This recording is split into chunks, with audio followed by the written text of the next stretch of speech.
Hi friends, welcome to tech travel Telugu. Friends, Bajaj వాళ్ళు రీసెంట్గా సిఎన్జితో నడిచే ఒక వెహికల్ అయితే లాంచ్ చేశారనమాట. బజాజ్ ఫ్రీడమ్ 125 అని చెప్పేసి. ఆ వెహికల్కి సంబంధించిన పూర్తి ఇన్ఫర్మేషన్ అయితే ఈ వీడియోలో తెలుసుకుందాం. మీరు స్కిప్ చేయకుండా లాస్ట్ వరకు చూడండి.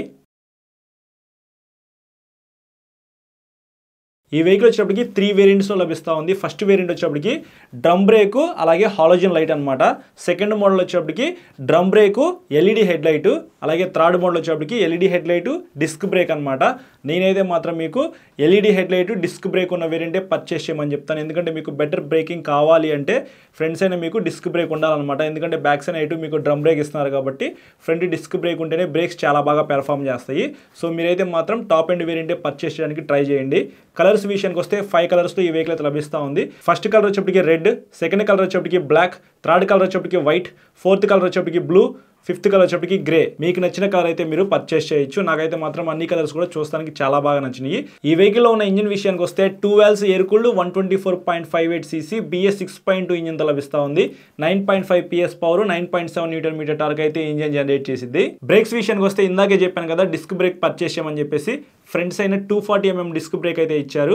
Back side 130 mm drum brake అనమాట. కాంబీ బ్రేక్ సిస్టమ్తో ఈ బ్రేక్స్ అయితే వర్క్ అవుతాయి. సస్పెన్షన్ విషయానికి వస్తే front side 30 mm telescopic suspension అయితే ఇచ్చారు. సస్పెన్షన్ బూట్స్ కూడా ఉన్నాయన్నమాట. అంటే సస్పెన్షన్ మనకి కనిపించకుండా కొంచెం కవర్ చేశారు. అక్కడ ఫ్రీడమ్ అని చెప్పేసి రాశారనమాట.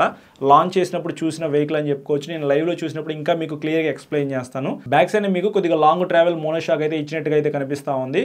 ఏదైనా కానీ మనం రైడ్ చేస్తే కానీ చెప్పలేము సస్పెన్షన్ ఎలా పెర్ఫామ్ చేస్తుంది ఏంటి అనేది. టైర్స్ అండ్ వీల్స్ విషయానికి వస్తే alloy wheels with tubeless tyres తో ఈ వెహికల్ లభిస్తూ ఉంది. ఫ్రంట్ మీకు 90/80 17 ఇంచ్ టైర్ అయితే ఇచ్చారు. ఫ్రంట్ టైర్ అయితే కొద్దిగా సన్నగానే ఉండిద్ది. మీరు టాప్ ఎండ్ వేరియంట్ తీసుకున్నారనుకో బ్యాక్ సైడ్ మీకు 120 సెక్షన్ టైర్ అయితే ఇస్తారనమాట. అది 16 ఇంచ్ వీల్ అని చెప్పుకోవచ్చు. బ్యాక్ సైడ్ మీకు 1 ఇంచ్ సైజ్ అయితే తగ్గుతుంది అనమాట. డైమెన్షన్స్ విషయానికి వస్తే గ్రౌండ్ క్లియరెన్స్ వచ్చేప్పటికి 170 mm తో లభిస్తూ ఉంది. కొంచెం గ్రౌండ్ క్లియరెన్స్ అయితే ఎక్కువగానే ఉందని చెప్పుకోవచ్చు. అలాగే సీట్ హైట్ కూడా కొద్దిగా ఎక్కువగానే ఉంది. 825 mm సీట్ హైట్ అనమాట. మినిమం 5.6 కన్నా హైట్ ఎక్కువ ఉండాలి, లేకపోతే మీకు కాళ్ళు కింద అందవు. వెయిట్ కూడా కొద్దిగా ఎక్కువగానే ఉంది బ్రో, 148 kgs వెయిట్ అనమాట. సో ఆ వెయిట్ మీరు మోయాలంటే కొంచెం హైట్ అయితే ఎక్కువ ఉండాలి. ఫ్యూల్ కెపాసిటీ విషయానికి వస్తే 2 లీటర్స్ అయితే ఆ ఫ్యూల్ ట్యాంక్ లో పట్టిద్ది. అలాగే మీకు 2 kgs సిఎన్జి అయితే పట్టిద్ది అనమాట. లైట్స్ విషయానికి వస్తే మొత్తం 3 వేరియంట్స్ అయితే ఉన్నాయి కదా. టాప్ ఎండ్ వేరియంట్ తీసుకున్నట్లయితే మీకు ఎల్ఈడి హెడ్ లైట్ అయితే ఇస్తారు. దానికి ముందు వేరియంట్ తీసుకున్నా సరే మీకు ఎల్ఈడి అయితే వస్తుంది అనమాట. బేసిక్ వేరియంట్ లోనే మీకు హాలోజన్ లైట్ అయితే లభిస్తూ ఉంది. బ్యాక్ సైడ్ మీకు టేల్ లైట్ అయితే ఎల్ఈడితో లభిస్తూ ఉంది. మిగతా అన్ని వేరియంట్స్ లో కూడా మీకు సిగ్నల్ లైట్స్ అయితే బల్బే ఇచ్చారు. ఫీచర్స్ విషయానికి వస్తే ఫుల్లీ డిజిటల్ ఎల్సిడి కన్సోల్ అయితే ఇచ్చారు. బ్లాక్ అండ్ వైట్ కన్సోల్ అని చెప్పుకోవచ్చు. డే టైమ్ కన్సోల్ విజిబిలిటీ బాగుందా లేదా అనేది నేను డెడికేటెడ్గా ఒక వీడియో రికార్డ్ చేస్తాను. అందులో మాట్లాడుకుందాము. ఏవైతే డే టు డే లైఫ్లో మనకి కావాల్సిన ఫీచర్స్ ఉన్నాయో అవన్నీ అందులో ఉన్నాయి అనమాట. Speedometer, odometer, trip meter, Bluetooth, USB charging socket కూడా ఉంది. సో ఇట్లాంటి మంచి మంచి ఫీచర్స్ అయితే ఆ కన్సోల్లో లభిస్తూ ఉన్నాయి. అలాగే ఈ వెహికల్ స్కిప్ చేయకుండా కిక్ రాడ్ కూడా ప్రొవైడ్ చేస్తూ ఉన్నారనమాట. అదొక మంచి విషయం అని చెప్పుకోవచ్చు. ఇంకా ఈ వెహికల్లో సీట్ కింద సిఎన్జి ట్యాంక్ ఉందన్నమాట. ఆ ట్యాంకుకి ఏ ప్రాబ్లం రాకుండా ట్రెలిస్ ఫ్రేమ్ అయితే యూజ్ చేశారనమాట. 125 cc సెగ్మెంట్లో మనకి ట్రెలిస్ ఫ్రేమ్ KTM తర్వాత వీళ్ళు యూజ్ చేశారని చెప్పుకోవచ్చు. ఇంకా సీట్ కంఫర్ట్ విషయానికి వస్తే సింగిల్ లాంగ్ సీట్ అయితే ఇచ్చారు. చాలా పెద్ద సీట్ అనమాట. నాలాంటి పర్సన్స్ అయితే ఈజీగా 4 మెంబర్స్ అయితే కూర్చోవచ్చు. అంత బార్ అయితే ఉంది సీట్.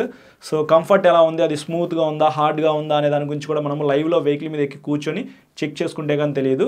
సో ఇది జస్ట్ స్పెసిఫికేషన్స్ వీడియోనే. నేను లైవ్లో ఎప్పుడు ఆ వెహికల్ అయితే చూడలేదన్నమాట. నేను యూట్యూబ్లోనే చూశాను. దానికి సంబంధించిన స్పెసిఫికేషన్స్ ఏంటనేది మీకు ఒక క్లారిటీ ఇద్దామని చెప్పేసి ఈ వీడియో అయితే రికార్డ్ చేస్తూ ఉన్నాను. ఇంకా టాప్ స్పీడ్ విషయానికి వస్తే ఇది 125 cc పవర్ అండ్ టార్క్ కూడా తక్కువ ఉంది కాబట్టి 80 నుంచి 90 km మధ్యలో వెళ్ళే అవకాశం అయితే ఉందన్నమాట. వన్స్ ఆ వెహికల్ మనకు వచ్చిన తర్వాత నేను టాప్ స్పీడ్ వెళ్ళడానికి అయితే ట్రై చేస్తాను. మైలేజ్ విషయానికి వస్తే సో ఇది మనకి మైలేజ్ దగ్గరగా 2 లీటర్స్ ఫ్యూల్ ట్యాంక్ ఉంది కాబట్టి ఎట్లా లేదన్నా కానీ లీటర్కి 60 కిలోమీటర్లు వేసుకున్న ఈజీగా 120 కిలోమీటర్స్ అయితే మైలేజ్ ఇచ్చింది అనమాట. ఇంకా సిఎన్జి ట్యాంక్ కూడా ఉంది కాబట్టి 1 kgకి ఒక 100 కిలోమీటర్స్ అయితే మనం ఎక్స్పెక్ట్ చేయొచ్చు. సో 2 kgs ఉంది కాబట్టి 200, ఇది ఒక 120, ఈజీగా 320 కిలోమీటర్స్ వెళ్ళే అవకాశం అయితే ఉందని చెప్పి బజాజ్ వాళ్ళు అయితే చెప్తా ఉన్నారనమాట. ఏదైనప్పటికీ మనం రియల్గా టెస్ట్ చేస్తే కానీ తెలియదు. వాళ్ళు టెస్ట్ చేసేటప్పుడు సింగిల్గానే రైడ్ చేస్తారు, ఎకానమీలో రైడ్ చేస్తారు. అందుకే వాళ్ళకి ఎక్కువ రేంజ్ అయితే వచ్చింది అనమాట. మన వాళ్ళు అలా రైడ్ చేయరు కదా, 2 ఎక్కుతారు, 3 ఎక్కుతారు. అలాగే బ్యాక్ సైడ్ హెవీ లోడ్ అయితే వేస్తారనమాట. అలా చూసుకున్నట్లయితే మనకి రియల్ టైంలో మనం నడిపేటప్పటికి కొద్దిగా మైలేజ్ అయితే తగ్గిపోయింది కాబట్టి 280-300 మధ్యలో మీరు మైలేజ్ అయితే ఎక్స్పెక్ట్ చేయొచ్చు అనమాట. ఇంకా ప్రైస్ విషయానికి వస్తే 3 మోడల్స్ అయితే ఉన్నాయి. వాళ్ళ ఎక్స్షోరూమ్ ప్రైస్ 95,000, 1,05,000, 1,10,000 రూపీస్ అయితే పెట్టారు. ఆన్ రోడ్ ప్రైస్ విషయానికి వస్తే టాప్ ఎండ్ది 1,30,000 నుంచి 1,35,000 రూపీస్ మధ్యలో అయితే ఉండే అవకాశం అయితే ఉంది. ఇంకా చాలా మందికి ఉండే డౌట్ ఏంటంటే ఈ వెహికల్ మీ ఉండే ఏరియాకి ఎప్పుడు వస్తుంది, నేను షోరూంలోకి వెళ్ళి టెస్ట్ రైడ్ చేయాలంటే ఎలా, ఎప్పుడు వస్తుందో చెప్పండి బ్రో అని చెప్పేసి ఒక డౌట్ అయితే ఉండిద్ది. రీసెంట్గా లాంచ్ చేసిన NS400Z ఇంకా రాలేదు షోరూమ్స్కి. సో ఈ వెహికల్ ఎప్పుడు వస్తుంది అనేది మనకి ఇంకా ఎగ్జాక్ట్గా అయితే ఐడియా లేదనమాట. కానీ ఒక 2 months అయితే ఈజీగా పట్టే అవకాశం అయితే ఉంది. చూద్దాం ఈ లోపు ఒకవేళ వెహికల్ షోరూమ్కి వస్తే మాత్రం నేను ఖచ్చితంగా ఒక వెహికల్ తీసుకుని రివ్యూ చేస్తాను. మొత్తం క్లియర్గా ఆ వీడియోలో మాట్లాడుకుందాము. ఆ వీడియో మీరు చూడాలి అని అనుకుంటే మన ఛానల్కి సబ్స్క్రైబ్ చేసుకుని పక్కన బెల్ ఐకాన్ అయితే క్లిక్ చేసి పెట్టుకోండి. నేను వీడియో పెట్టిన వెంటనే మీకు నోటిఫికేషన్ అయితే వస్తుంది. అలాగే మీ ఫ్రెండ్స్ అందరికీ షేర్ చేయండి. బజాజ్ దగ్గర నుంచి పెట్రోల్తో పాటు CNGతో నడిచే ఒక మోటార్ సైకిల్ లాంచ్ అయిందని చెప్పేసి వాళ్ళకు కూడా తెలిసింది. Thank you.